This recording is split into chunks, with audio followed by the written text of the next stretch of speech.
Si vous êtes développeur freelance, peut-être que vous avez déjà eu du mal à bien comprendre les besoins d'un client. Bien définir les critères de développement d'une application ou d'un site web par exemple, c'est primordial pour la réussite d'une collaboration. Et si vous êtes sur le point de vous lancer, cette vidéo peut vous éviter bien des galères. Alors avant de vous donner quelques conseils pour bien démarrer un projet avec un client, je tiens à remercier Wondershare d'avoir sponsorisé cette vidéo. Wondershare propose une suite de logiciels optimisés pour augmenter sa productivité, dont PDF Element, qui est l'une des meilleures solutions qui existent sur le marché pour générer et modifier des PDF. C'est un outil ultra puissant qui, outre les fonctionnalités classiques de création et d'édition d'un PDF, dispose de fonctionnalités telles que l'intégration de formulaires ou la reconnaissance automatique de texte dans une image. Il peut également protéger des documents grâce à un mot de passe, un certificat d'authenticité ou encore une signature. Avant de se lancer dans le développement d'un projet demandé par un client, il est primordial de définir de manière précise ses attentes, ses besoins et les limites de ce projet. Et pour ça, c'est quasiment obligatoire de passer par ce qu'on appelle un cahier des charges. C'est justement ce document qui va permettre d'une part de poser les limites au client, car beaucoup seront tentés, si aucun document ne les en empêche, de demander toujours 2 ou 3 fonctionnalités qui ne prennent pas beaucoup de temps selon eux. Mais en plus de ça, ça permettra aussi de vérifier que vous avez bien compris les attentes du client. Parce que malheureusement, un malentendu est si vite arrivé et peut poser beaucoup de difficultés s'il est découvert trop tard. À ce propos, il faudrait que je fasse une vidéo sur les méthodes agiles qui permettent notamment de minimiser ce genre de risque. Un cahier des charges pour un site ou une application se décompose généralement en 4 grandes étapes, et c'est pareil pour la plupart des projets en développement. Premièrement, les objectifs de l'application, ensuite le fonctionnement et les spécificités techniques, ensuite le budget de l'application et pour finir les délais de réalisation de l'application ou du site.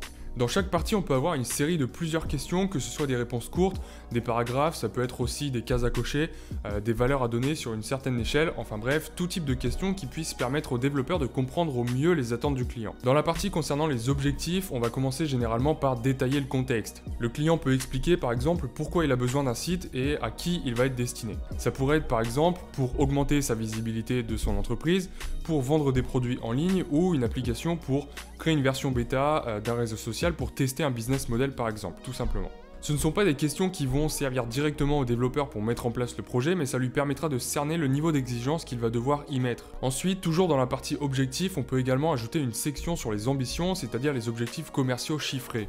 On peut ici par exemple détailler le nombre d'utilisateurs visés au bout d'une certaine période, la fréquence d'utilisation moyenne, ou encore la quantité de stockage des données prévues pour l'application ou le site. Et là encore, ça aura un impact sur les moyens mis en œuvre par le développeur. On peut aussi spécifier ici les limites du projet, ça peut être bien de préciser également que l'application ne sera pas destinée à un certain type de client ou à une certaine région du monde. Maintenant qu'on a défini le contexte et les objectifs, on peut passer au fonctionnement et aux spécificités techniques. Le fonctionnement, c'est la partie la plus importante car elle détaille la vision que le client a de son projet et donc permettra au développeur de lui livrer un produit qui soit le plus fidèle possible à ses attentes. Le client doit être ici le plus précis possible. Le cahier des charges doit contenir une liste de toutes les fonctionnalités requises comme par exemple créer un compte utilisateur, restreindre l'accès de la page 3, 4 et 5 aux utilisateurs non connectés, envoyer un message privé à un utilisateur, voir par exemple si un utilisateur est dans un rayon de moins de 5 km de moi, donc par exemple utiliser la géolocalisation, etc. etc. Il faut vraiment ici être le plus précis possible et détailler même la petite fonctionnalité qui peut paraître évident pour le client puisqu'il a développé ses maquettes, mais qui est un peu moins évident à voir pour le développeur. On peut aussi lister ici les codes couleurs si un design a déjà été établi ou bien laisser libre cours au développeur pour designer l'interface graphique utilisateur. À ce propos, il est aussi très important de définir les rôles de chacun dans le développement du projet. Est-ce que le développeur doit respecter au pixel près le design fourni par le client ou est-ce qu'il peut se permettre de modifier les maquettes pour améliorer l'expérience utilisateur? Une bonne solution pour cette section du cahier des charges serait de fournir des captures d'écran en expliquant à quoi correspond chaque élément visuel et quelles sont les interactions que l'utilisateur peut avoir avec. Ensuite, on va pouvoir décrire également les spécificités techniques. Alors ça, c'est une partie optionnelle car le client n'a pas forcément de contraintes par rapport aux technologies utilisées. Mais on pourrait aussi détailler ici les plateformes sur lesquelles le projet doit être déployé. Est-ce que c'est une application iOS? Est-ce que c'est une application Android? Ou est-ce que c'est une application cross-platform? Ensuite, la dernière partie concerne le budget et les délais. Le client peut ici spécifier le budget qu'il peut allouer au projet, ce qui permettra encore une fois au développeur de mesurer l'effort qu'il peut se permettre de fournir, ou alors d'ajuster les demandes du client si celles-ci sont trop élevées par rapport à son budget maximum.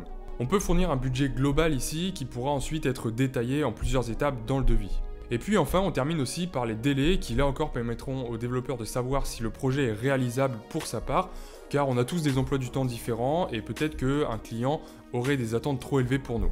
Encore une fois, ici il s'agit de donner une date limite plus ou moins approximative qui sera reprise plus précisément dans le devis du projet par la suite.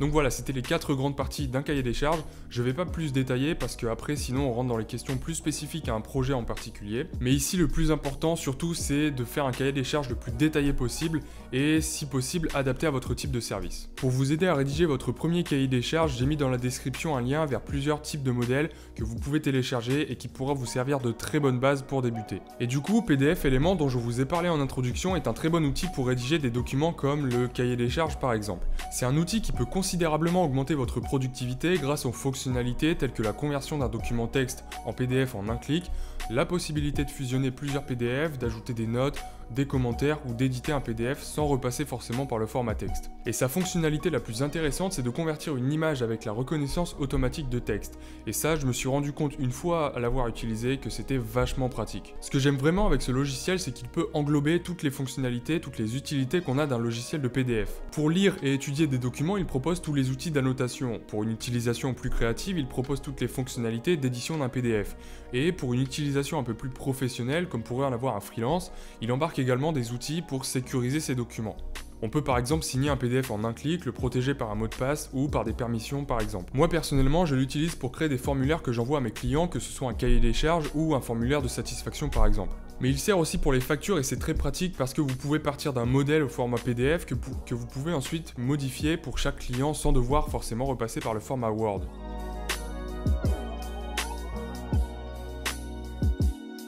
Et en plus de ça, PDF Element est disponible également sur le mobile, donc sur iOS et Android. Ça permet notamment de gérer tous ces documents de n'importe où et ça c'est vachement pratique quand on a un style de vie un peu nomade. La licence coûte 89 €, mais vous pouvez obtenir un essai gratuit, donc si cet outil vous intéresse, je vous mets le lien dans la description. J'espère que cette vidéo vous aura apporté quelques conseils pour mieux gérer vos projets avec vos clients et sur ce, moi je vous dis à très bientôt.